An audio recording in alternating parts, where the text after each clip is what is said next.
Nous sommes en Normandie, dans les années 1040. Alors que le duché traverse une crise politique après la mort de Robert Ier, disparu en 1035, son héritier qu'on appelle Guillaume II tente de se maintenir au pouvoir.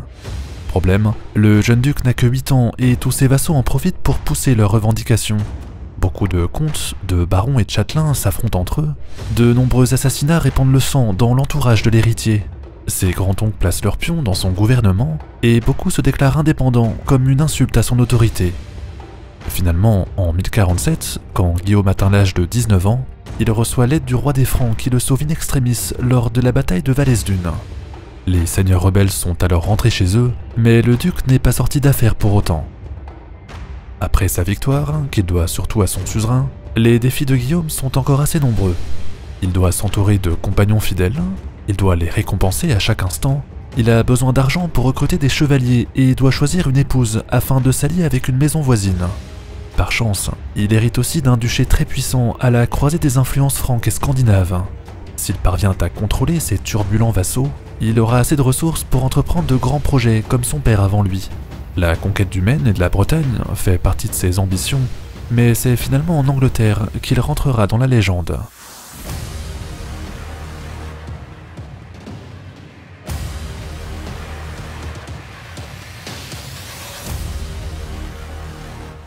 Cette vidéo est sponsorisée par les éditions Phoenix.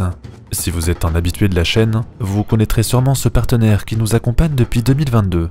En parallèle de nos épisodes sur l'histoire de France, les livres publiés par les éditions Phoenix vous permettront d'approfondir les sujets déjà vus ensemble et d'en découvrir d'autres.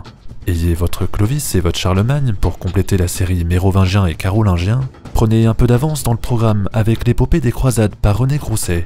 Sinon, vous aurez toujours Napoléon, Louis XIV et Jeanne d'Arc pour l'histoire des grandes figures, sans oublier la synthèse de l'histoire de France par Jacques Bainville. Avec le code bataille, obtenez 5% de réduction sur tout le catalogue. En plus, votre achat servira à soutenir la rénovation du patrimoine, comme cet ensemble de tapisseries qui retrace la vie de Saint-Rémy. Alors à très vite sur le site des éditions Phoenix, et merci à eux d'avoir rendu cette vidéo possible. Après la bataille de Vallesdune, en 1047, le duc de Normandie est rentré dans son palais, à Rouen. Or, même si la victoire représente un tournant dans son règne, le duché est encore très loin d'être pacifié, tant le ressentiment à l'égard de Guillaume reste important. Tout d'abord, beaucoup lui reprochent d'être autoritaire. L'héritier se comporterait comme son père. On dit qu'il s'ingère un peu trop dans les affaires locales et qu'il contrôle de très près la bonne administration de son duché. Dynamique, le jeune duc voyage très souvent et en profite pour s'assurer que tous les seigneurs lui donnent assez d'argent. Il met en place des péages sur les routes pour collecter des taxes à l'entrée des villes. Il fait construire des églises et des monastères, au moins 22 dans tout son règne. Il aime nommer ses fidèles aux postes importants, provoquant de l'envie et de la jalousie. Par contre, comme il n'a pas encore 20 ans, Guillaume agit forcément sur le conseil de ses cousins qui l'ont élevé et protégé dans son enfance. Ces compagnons-là sont Robert II, Guillaume de Valognes, Robert de Mortemer et Gauthier Giffard. Ses proches constituent son noyau de soutien fidèle et forcément, ils en profitent pour gagner en influence dans le duché. Quand un seigneur rebelle est vaincu par exemple, ses terres sont confisquées et redistribuées parmi ses compagnons. De quoi alimenter encore plus les convoitises, au point que le duc de Normandie soit la cible de tous les complots. Ensuite, même si Guillaume est sorti vainqueur du conflit, il doit sa victoire au roi des Francs et non à l'autorité que lui procure son titre. Conséquence, il ne peut faire taire les critiques sur sa naissance qui sont souvent exagérées, transformées, voire amplifiées par ses rivaux. S'il est bien le fils de son père, Robert Ier, maître incontesté des Normands jusqu'à sa mort, Guillaume est issu d'un mariage qui n'a pas été reconnu par l'Église. Sa mère, nommée Herlève de Falaise, était une fria, c'est-à-dire une concubine de Robert Ier, et si les traditions normandes n'interdisent pas ce genre d'union, qu'on appelle mort et danico, à la façon danoise, les chrétiens ont tendance à juger ce rite païen qui n'est pas conforme à leur morale. Pourtant, aucune loi dans le royaume des Francs n'interdit l'application du mariage mort et danico, mais qu'importe, certains concurrents du duc de Normandie le considèrent illégitime. Pire, Herlève serait une femme de basse naissance, la fille d'un marchand de peau ou bien d'un tanneur de la ville de Falaise. Robert serait tombé amoureux lors d'une inspection ou d'un voyage. Herlève lui aurait donné un enfant puis se serait invité dans son château. L'histoire est peut-être belle, mais aux yeux de ses contemporains, la mère de Guillaume n'en reste pas moins une paysanne, et donc, son fils n'a qu'une noblesse partielle, ce qui alimente les critiques faciles à son encontre. Bref, contesté par certains, critiqué par d'autres, le jeune héritier n'est pas le maître incontesté dans son duché. Il a toujours le soutien du roi des Francs, bien sûr, mais l'aide de son suzerain est calculée pour servir l'intérêt du royaume avant tout.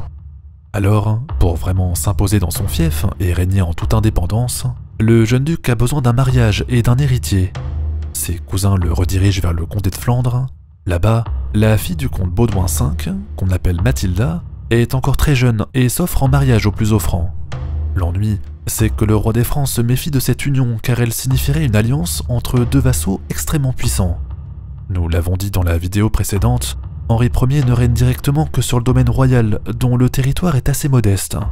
Malgré la mort de son cousin, qui fait revenir la Bourgogne sous son contrôle, le roi n'a pas les moyens, ni en hommes ni en argent, pour se faire obéir de tous les seigneurs.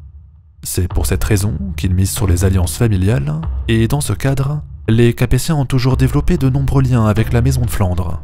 Baudouin V, par exemple, ce même Baudouin qui s'apprête à marier sa fille à Guillaume, est également le beau-frère du roi des Francs. Du point de vue des Capétiens donc, la maison normande vient s'ingérer dans ses affaires familiales. Quoi qu'il en soit, en 1049, le duc de Normandie, alors âgé de 21 ans, se marie avec Mathilda, la fille du comte de Flandre, âgée de seulement 18 ans. Malgré la colère d'Henri Ier, les époux auront 10 enfants, filles et garçons, ce qui lie flamands et normands pour les années à venir. En position de force, Guillaume peut alors se projeter à l'extérieur et pousser ses revendications sur les territoires voisins. Par exemple, en 1052, il se dispute avec le comte d'Anjou au sujet de forteresses situées à sa frontière avec le Maine. Son voisin, en effet, semble avoir bafoué ses droits d'héritage sur Alençon quand il ose placer ses propres garnisons dans la ville. Le Normand réagit promptement, il lève une armée, puis fait le siège de la forteresse. Il arrive devant la ville, qu'il espère facile à prendre, mais il est choqué par le comportement des défenseurs qui se moquent de lui depuis le haut des remparts. Selon les chroniques, les Angevins auraient crié « Pelle, pelle » en le pointant du doigt tout en frappant frénétiquement sur des peaux de bêtes. Pelle, qui veut dire peau, est en fait un cri moqueur qui lui rappelle son extraction de basse naissance, lui dont la mère n'était qu'une fille de tanneur, une paysanne aux yeux de ses contemporains. Malheureusement pour les soldats, ces insultes provoquent la colère de Guillaume qui donne l'assaut sur le château sans crier gare. En moins d'une journée, la forteresse est prise. Le duc fait alors couper les mains et les pieds à tous les prisonniers avant de balancer leurs membres déchirés dans la ville d'Alençon à l'aide d'une catapulte. Simple message de la part du Normand, au cas où des défenseurs auraient eu la bonne idée de trouver refuge dans la cité, le duc annonce qu'il ne fera pas de quartier et qu'il vaut mieux s'enfuir avant son arrivée. Après cet événement, Guillaume sécurise les forteresses à la frontière sud de son duché. Les châteaux d'Alençon et de Domfront font office d'avant-poste. Ils permettent aux Normands d'avoir un pied dans le pays du Maine, dont les seigneurs sont souvent en rébellion contre le comte d'Anjou. Une future conquête de ce territoire n'est donc pas à exclure, mais le jeune duc doit d'abord surveiller ses propres arrières. En effet, pendant qu'il livrait bataille, le comte d'Arc a fomenté une rébellion avec l'archevêque de Rouen qui désapprouve la politique religieuse de Guillaume. Cette révolte est une occasion en or pour le roi des Francs de mettre un terme à l'expansion normande. Henri Ier envoie une armée pour prendre son vassal en étau et appelle le comte d'Anjou à le rejoindre si ce dernier veut reprendre les forteresses du Maine. En 1054, la Normandie est prise de court. Elle fait face à une invasion par deux côtés, en plus de subir une rébellion qui coupe ses communications avec les Flandres. Guillaume divise ses forces en deux, une contre les Francs, une contre l'Anjou, mais seul un miracle lui permettrait de se sortir de là. Un miracle, ou bien une grossière erreur de la part des Francs, et justement, les chroniques racontent que l'envahisseur manque de vigilance dans ses manœuvres. Trop confiant, le roi n'aurait pas fait garder les abords de son camp, permettant à la chevalerie normande de faire une approche. À la nuit tombée, quelque part entre Rouen et Paris, le duc et ses cavaliers lourds n'hésitent pas un seul instant. Ils font irruption dans le camp pendant que les Francs sont endormis et massacrent tous ceux qui tentent de s'enfuir. La bataille de Mortemer, comme on l'appellera plus tard, se transforme ainsi en déroute pour Henri Ier qui échappe de très peu à la capture. Après cet épisode, la Normandie se donne du temps, mais elle n'a pas gagné la guerre. De leur côté, le roi des Francs et le comte d'Anjou lèvent une deuxième armée 3 ans plus tard. En 1057, ils relancent une incursion. Cette fois-ci, ils prennent garde à faire jonction avant d'entrer en territoire ennemi et s'emparent de cibles faciles. La ville de Caen, par exemple, est prise d'assaut très rapidement et toutes ses maisons sont brûlées, pillées quand sa population est rançonnée. Guillaume ne peut rien faire, il ne livre pas le combat et attend le moment le plus propice pour s'engager. Or, à ce titre, Henri Ier accumule de plus en plus de chariots chargés de butin et d'argent qui ralentissent sa progression. Au début du printemps 1047, quelque part entre Caen et Rouen, le duc remarque que son ennemi essaie de traverser la rivière d'Ive. Le cours d'eau, capricieux et imprévisible, n'est enjambé que par un pont de bois qui s'avère plutôt fragile. La traversée est lente, très lente, trop lente pour les Francs qui tentent de faire passer les chariots. Ils ne savent pas que juste à côté, Guillaume observe avec attention tous leurs mouvements. Et pour le duc, c'est le moment ou jamais de livrer bataille, car avec les chariots qui encombrent le passage, le gros des troupes ennemies est bloqué de l'autre côté. La chevalerie normande se précipite sur l'arrière-garde. Elle massacre les Francs qui sont pris dans leur dos et qui appellent au secours leurs camarades. Seulement, lorsque les renforts se précipitent à leur tour sur l'autre rive, le pont aurait cédé sous le poids du nombre, emportant des dizaines de cavaliers francs et la plupart de leurs butins de guerre. La bataille de Varaville, comme les chroniques l'ont appelée plus tard, est encore une fois une véritable déroute pour Henri Ier. Ainsi, à la fin du printemps 1057, le roi des Francs est dégoûté et fait la paix avec son vassal. Lui qui voulait limiter l'expansion normande, s'est complètement raté car ces deux défaites donnent les mains libres à Guillaume pour régner en maître absolu sur la Normandie. Les rebelles font désormais profil bas, le comte d'Anjou ne bronche même pas quand ses seigneurs du Maine font défection pour aller rendre hommage aux Normands. Le duché s'étend alors vers le sud et s'impose comme l'un des acteurs les plus puissants dans le royaume. L'occasion pour le duc de rêver plus grand et de rentrer dans la légende.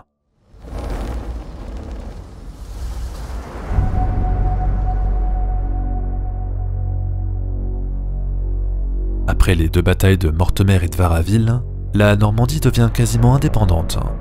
Elle est toujours vassale du roi des Francs, mais son hommage n'est plus que symbolique et Guillaume ne rend plus compte à personne. Henri Ier est dépité, ses erreurs de calcul dans la gestion de la question normande lui auront coûté extrêmement cher. Quand il rend l'âme en 1060, c'est donc son fils Philippe Ier qui monte sur le trône.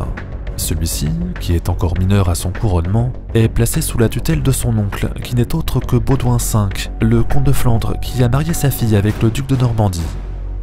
Le hasard fait parfois bien les choses, le jeune roi des Francs étant placé sous la supervision du beau-père de Guillaume, les Normands ont donc les mains libres, alors qu'ils s'apprêtent à changer l'histoire.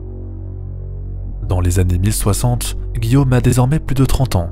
Toute la Normandie lui est acquise, cependant, ce n'est pas vers la Francie que son avenir se tourne, mais plutôt vers le nord, de l'autre côté de la Manche. Si nous revenons un bref instant sur la généalogie des Rollonides, nous avions dit dans la vidéo précédente que la famille était liée à la fois à la Bretagne et à l'Angleterre. Côté anglais, la grande-tante de Guillaume avait eu deux fils qui pouvaient tous deux prétendre à la couronne. Il y avait Hardeknut, l'héritier du Danois Knut le Grand qui avait conquis l'Angleterre, et Édouard le Confesseur qui avait trouvé refuge en Normandie après l'invasion.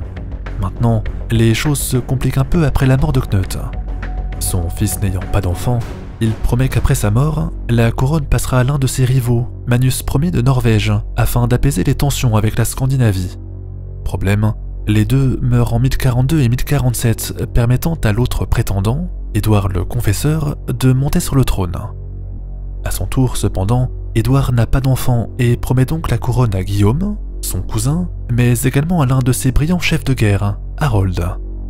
Pourquoi nommer deux successeurs? Il est possible que le roi anglais ait promis la couronne au duc de Normandie lors d'un voyage, avant de se rétracter, pour finalement choisir son lieutenant, qui est aussi le frère de sa femme. En tout cas, le 5 janvier 1066, quand Édouard le Confesseur rend son dernier souffle, la succession n'est pas claire. Guillaume et Harold réclament tous deux leurs droits sur la couronne, et pour ne rien arranger, l'oncle de Magnus Ier, à qui on avait promis le royaume d'Angleterre 20 ans plus tôt, considère que la promesse faite à son neveu le concerne également. Harald Hardrada, roi de Norvège, veut donc s'emparer du trône pour lui tout seul. Sur la carte, il y a donc trois parties qui prétendent avoir les droits sur la couronne anglaise. Harold, dans le Wessex, Guillaume, en Normandie, et Harald, en Norvège, doivent réagir rapidement avant que l'un de leurs concurrents ne place ses pions avant les autres. Dans la course qui s'annonce, c'est pourtant Harold qui dispose d'un avantage car il est proche du pouvoir. Il est le frère de la femme du roi défunt, il a été désigné successeur par Édouard avant de mourir. Alors, devant l'assemblée des sages anglo-saxons, appelée le Witenagemot en vieil anglais, Harold Godwinson est reconnu roi d'Angleterre. La couronne, le sceptre et les insignes de la royauté lui sont remis dès le 6 janvier, et pour beaucoup d'habitants de la Grande Île, il est leur souverain unique et légitime. Seulement, les sages comme le nouveau roi savent pertinemment que la partie n'est pas jouée. Par-delà la Manche et la mer du Nord, Guillaume de Normandie et Harald de Norvège préparent tous deux un débarquement. Habitués aux grandes expéditions, les Norvégiens de Harald semblent avoir un avantage dans la course qui s'annonce. Autrement dit, s'il veut débarquer en Angleterre avant le roi de Norvège, Guillaume n'a pas une seule seconde à perdre. Pour réunir une armée la plus nombreuse possible, le duc se rend dans la ville de Lillebonne, en aval de la Seine. De là, il appelle tous les seigneurs de Normandie et d'ailleurs à le rejoindre, leur promettant de livrer l'Angleterre au pillage s'il passe la Manche avec lui. L'appel est entendu, évidemment, par tous les chevaliers de Francie qui répondent présents. En plus des Normands qui forment le gros de ses forces, Guillaume est rejoint par des Bretons, par des Angevins, par des Francs et par des Flamands qui ont soif de richesse. En quelques semaines, ce n'est pas moins de 7000 à 10 000 hommes selon les sources qui rejoignent leur nouveau chef de guerre. Les chantiers navals tournent à plein régime, les navires de transport sont construits à la chaîne, toute la Normandie se met en branle dans la plus grande expédition depuis les temps de Robert Ier. Quelle est la réaction du roi des Francs face à ce regroupement? Philippe Ier n'est toujours pas majeur et la cour de Paris manque d'unité pour s'y opposer. Et puis de toute façon, c'est toujours le comte de Flandre, soit le beau-père de Guillaume, qui est le régent du royaume. Ce dernier n'étant pas opposé au duc de Normandie, il laisse son beau-fils dans ses ambitions, lui dont l'armée s'est donné rendez-vous à Dives-sur-Mer. Problème, afin de traverser la Manche, le prétendant au trône d'Angleterre a besoin de vent favorable. Il attend et il attend encore. Seulement, cette attente finit par durer des jours et des jours sans que personne ne puisse rien y faire. Forcément, ce qui devait arriver arriva. Le temps perdu à patienter dans l'espoir de vent favorable s'était donné une occasion au roi de Norvège de devancer son concurrent. Le 20 septembre, Harald Hardrada prend l'avantage. Il débarque dans le Cleveland avec environ 10 000 hommes et s'apprête à déferler vers le sud. Harold Godwinson, roi d'Angleterre, réagit presque immédiatement. Il lève une armée forte d'environ 12 000 hommes et se porte à sa rencontre. Le 25 septembre, soit 5 jours après le débarquement, il est déjà en vue des Norvégiens, tandis que Guillaume est toujours coincé sur le continent. Harald et Harold s'apprêtent à se livrer bataille. Du sort de la rencontre décidera de qui, du roi de Norvège ou du roi d'Angleterre, régnera sur la Grande Île dans les années à venir. Ainsi, à la fin septembre 1066, quelque part dans le Cleveland, dont l'endroit exact est encore inconnu, les hommes du Nord se seraient dispersés à travers la campagne. Avant de poursuivre leur marche vers le sud, ils souhaitent en effet rançonner les habitants et établir une base solide en cas d'imprévu. Sur les 10 000 soldats du roi Harald, au moins un tiers serait en train de construire un camp sur la plage, tandis que l'autre partie se serait déployée dans les villages aux alentours. Confiant, le roi de Norvège n'aurait laissé qu'une petite avant-garde pour surveiller un pont sur la rivière Derwent. Le cours d'eau formant une barrière défensive naturelle en avant de ses positions, le roi pense que la passerelle, qu'on appelle le Stamford Bridge, n'a pas besoin de fortifications supplémentaires. En fait, il est loin de s'imaginer que quelques kilomètres plus loin, l'armée anglo-saxonne se porterait à sa rencontre et qu'elle le ferait à marche forcée. Pourtant, profitant d'une crête qui le cache des éclaireurs ennemis, Harold Godwinson progresse rapidement à l'insu total des Norvégiens. La situation devient critique.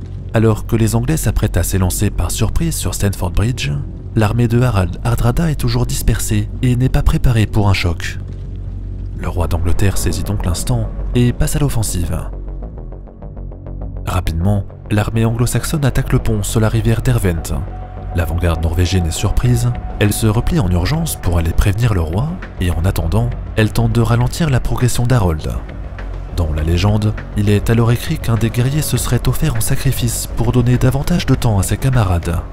Tandis que l'ennemi fait irruption sur la passerelle, le dit guerrier aurait fait barrage à lui tout seul, tuant pas moins de 40 anglo-saxons à l'aide d'une simple hache. Les chroniques scandinaves ont sûrement exagéré les faits. Elles rapportent que ce héros serait en fait un guerrier fauve, un berserker en vieux norrois. Ce serait un soldat d'exception, revêtu d'une peau d'ours ou d'animal. Grâce à l'esprit d'Odin qui l'accompagne, il pourrait entrer dans un état de transe, le rendant capable d'exploits surhumains lors du combat. Ainsi doté d'une force bestiale, le berserker aurait tenu la passerelle devant les yeux ébahis des anglo-saxons qui n'auraient pas osé s'approcher de trop près. Même si le christianisme progresse de façon irréversible en Scandinavie, l'esprit d'Odin est encore très présent parmi les hommes du Nord. Le guerrier fauve serait entré dans une fureur sacrée, il aurait fini par succomber sous le poids du nombre, mais son sacrifice serait acheté du temps, car de l'autre côté du pont, Harald Hardrada aurait eu le temps de se redéployer et de former une ligne de défense. Maintenant, que cette histoire de berserker soit vraie ou non, la bataille semble toujours à l'avantage du roi d'Angleterre. Malgré ses difficultés à s'emparer du pont, son ennemi est encore dispersé avec au moins le tiers de ses forces qui gardent toujours le campement. Toute l'armée norvégienne converge vers la rivière, mais le temps que les mouvements se fassent, Harold Godwinson peut engager le combat en supériorité numérique. Il dispose d'environ 12 000 hommes, contre à peine 6 ou 7 000 côté nordique. De plus, la plupart des Norvégiens n'ont pas leurs armures qui sont restées dans les navires après le débarquement. Les Norvégiens tentent de tenir, les Anglo-Saxons en profitent pour les encercler, la mêlée s'engage, bouclier contre bouclier, et le combat se joue au corps à corps. Puis, alors que les hommes du Nord semblaient résister, le roi de Norvège aurait soudainement reçu une flèche en pleine tête. Harald Hardrada succombe à sa blessure, le combat tourne alors en faveur des Anglo-Saxons et l'arrivée de renforts n'y change rien. La bataille de Stamford Bridge est une victoire pour le roi d'Angleterre. L'envahisseur s'enfuit vers ses navires et retraverse la mer du Nord en catastrophe. Harold peut être satisfait de la tournure des combats. Grâce à une marche forcée de plusieurs jours, son armée a bénéficié d'un effet de surprise qui s'est avéré déterminant. Reste à savoir maintenant s'il peut réitérer ce même exploit contre le duc de Normandie. Le 25 septembre 1066, l'un des 3 prétendants à la couronne d'Angleterre est donc écarté. N'en reste plus que 2, Harold et Guillaume, qui n'a pas encore joué sa carte. Le problème, c'est que le duc est toujours coincé sur le continent et qu'il attend des vents favorables qui tardent à se lever. Sauf que désormais, il sait que le temps joue contre lui et qu'il n'a plus un seul instant à perdre. Soit il agit rapidement et prend l'initiative, soit il peut dire adieu à ses ambitions. Si cet épisode vous a plu, n'hésitez pas à laisser un j'aime et un commentaire pour soutenir les batailles de France. Rendez-vous très vite pour la bataille d'Hastings où Guillaume tentera de changer le cours de l'histoire. Activez les notifications pour être au courant de la sortie de chaque vidéo dès leur publication. Merci à notre sponsor les éditions Phoenix. Parcourez un catalogue d'œuvres anciennes et sélectionnez sur mesure pour redécouvrir la longue histoire de France. Cliquez sur le lien juste en dessous pour accéder à leur site web et à très vite avec les éditions Phoenix.